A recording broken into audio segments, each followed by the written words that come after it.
नमस्कार, जय श्री कृष्ण। आज म भागवतको 34औं दिनमा 8वां अध्याय पाठ करने जा रहा हूँ।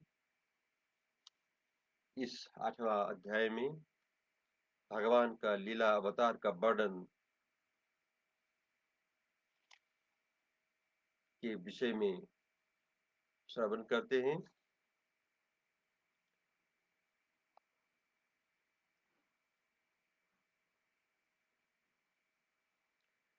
प्रश्न परीक्षित जस कियो विष्णु चरित के काज, सो अष्टम अध्याय में भाष्यो सुक मुनिराज।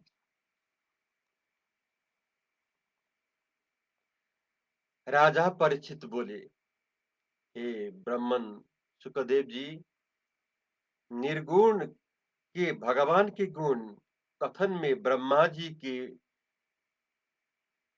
प्रेरे हुए देव दर्शन रूप श्री नारद जी ने जिस जिसका जैसे उपदेश किया सो कहिए। हे ब्राह्मण, त्वचा, रक्त, मांस, स्नायु, मेद, मज्जा, अस्थि इन 7 धातुओं से रहित जिनकी देह ऐसे ईश्वर की पंच महाभूत देह धारण करना अपनी इच्छा से है, अथवा कर्म आदि किसी कारण से देह धारण करते हैं। यह आप यथार्थ जानते हो सो हमसे कहो। लोक रचनात्मक काल जिस परमात्मा की नाभि से उत्पन्न हुआ है, उस विराट भगवान का अवयव और स्वरूप और उसका लौकिक पुरुष का की अवयव की जो अवयव स्थित कही कही गई है और जो हमारी समझ में नहीं आती है, सो सब सब मेरे सन्मुख कहो। नाभि कमल से उत्पन्न हुआ ब्रह्मा, जिस पर मत्ता की कृपा से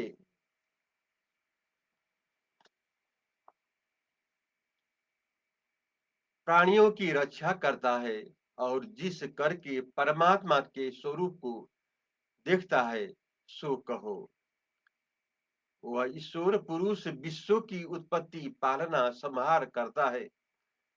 माया के स्वामी अपनी माया का त्याग कर सर्वांतयामी भगवान कहाँ सोते रहते हैं, सो कहो।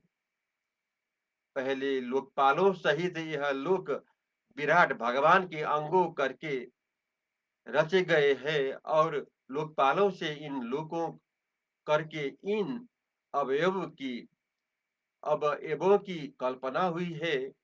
यह हमने आपके मुख से सुनना है, सो भी विस्तार पूर्वक कहिए।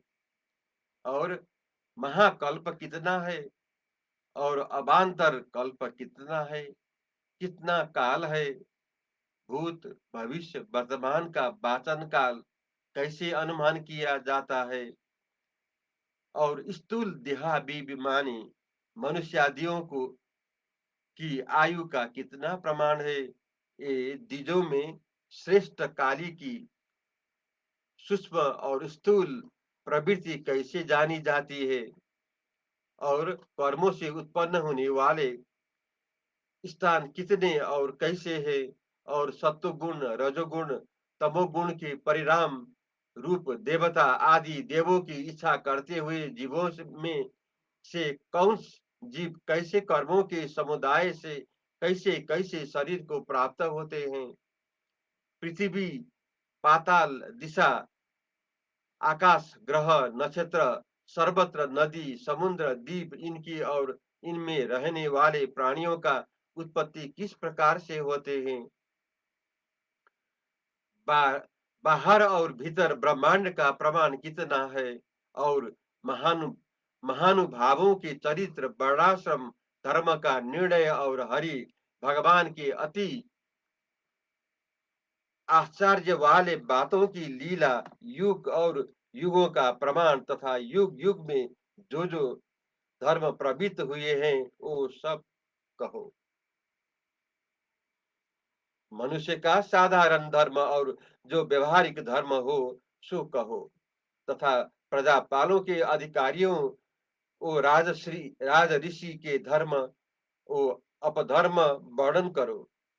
प्रवृत्ति आदि तत्वों की संख्या और उनके लक्षण कार्य का हेतुता से जानने का प्रकार, परमेश्वर का पूजन प्रकार, अष्टांग योग और आसाध्यात्मक योग की रीति, योगेश्वर के ऐश्वर्य की गति, अणिमादि ऐश्वर्य द्वारा आर्ची रादि मार्ग से गमन, योगी जनों के लिंग देह का नाश, ऋगादि वेद आयुर्वेद आदि धर्मशास्त्र इतिहास पुराणों का सार, यह सब संपूर्ण जीवों की उत्पत्ति स्थिति भंडार वैदिक और स्मार्त कम कर्म की विधि धर्म अर्थ काम की विधि, यह सब कहिए।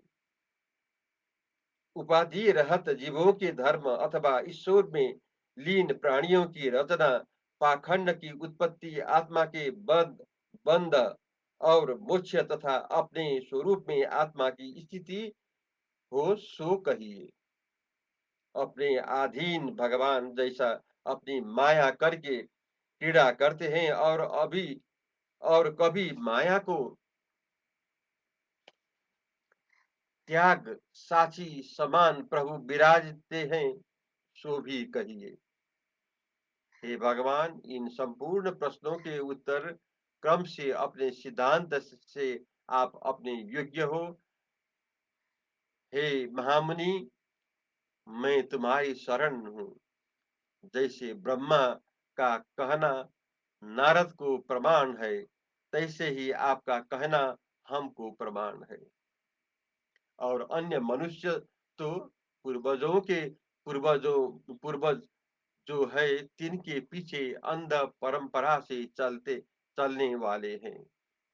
हे ब्राह्मण, कुपित ब्राह्मण के शाप के बिना अन्य मुझको कुछ भी व्याकुलता नहीं है। अन्न जल के त्याग से मेरे प्राण क्लेश में प्राप्त नहीं होते हैं, अर्थात भूख प्यास से मेरे प्राण नहीं निकल लेंगे, क्योंकि आपके मुंह से हरि कथा रूप अमृत का पान कर रहा हूँ। सुत जी बोले। जब सभा में राजा ने भगवान की कथा कहने के अर्थ इस प्रकार प्रार्थना की, तब राजा परीक्षित से सुखदेव जी ने अत्यंत प्रसन्न हुए। जो जो पूछा था सो सो सो संपूर्ण क्रम पूर्वक कहना प्रारंभ कर दिया।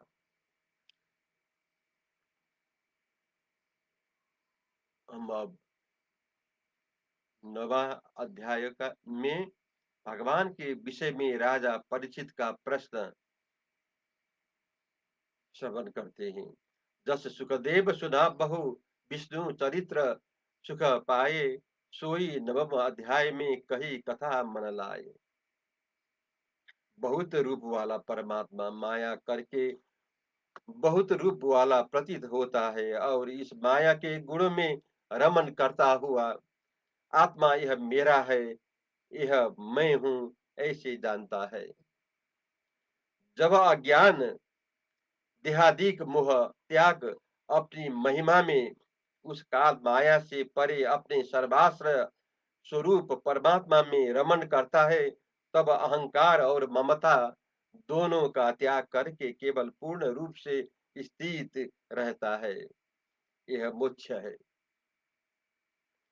निष्कपटता से सेवा किए हुए भगवान ने ब्रह्मा को अपना रूप दिखाया और आत्मा तत्व शुद्धि के अर्थ आत्मा तत्व का सत्य उपदेश किया सो मैं कहता हूँ।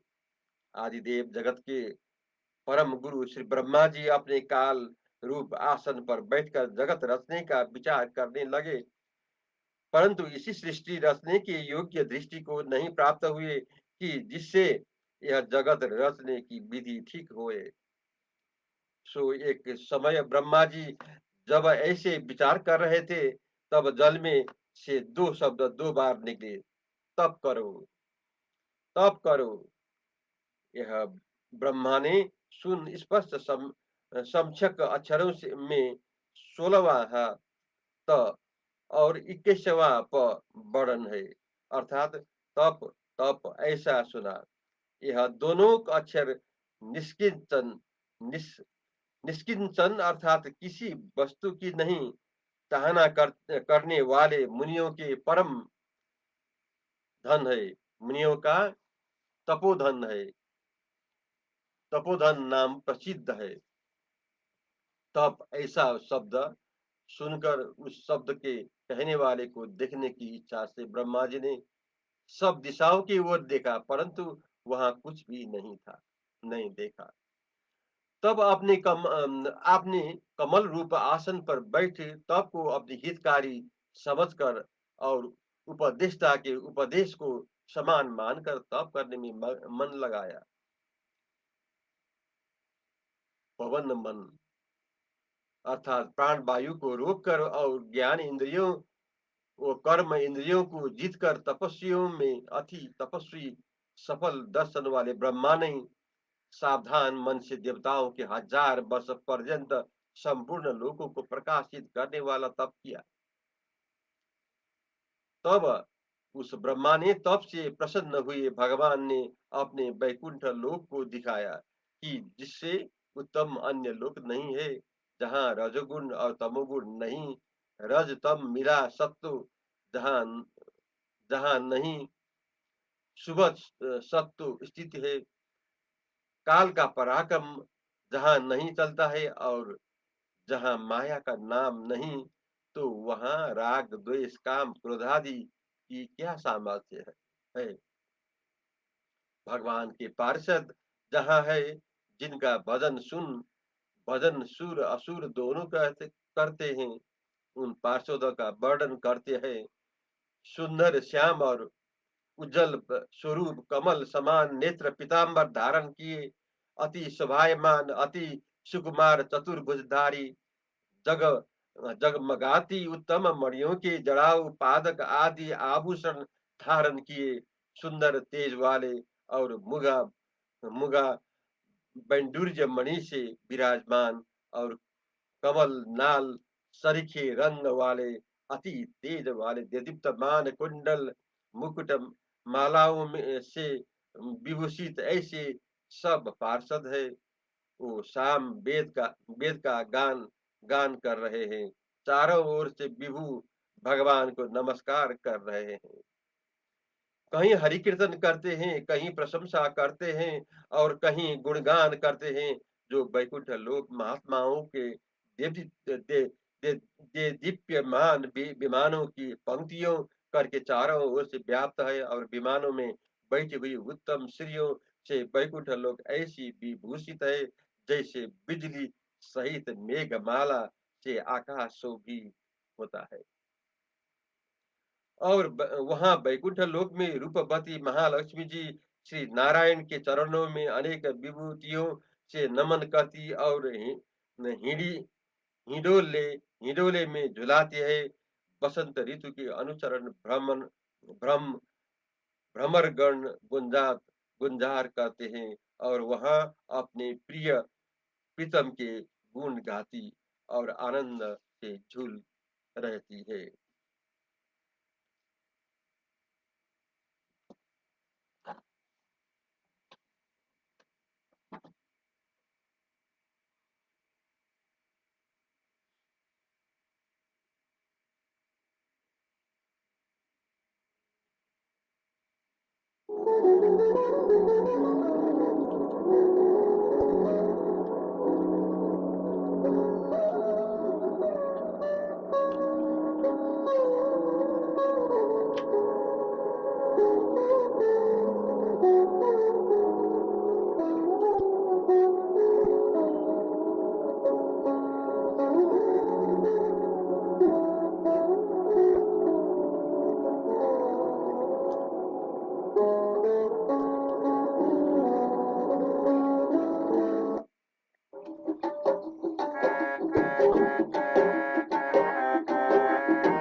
जय श्री कृष्ण।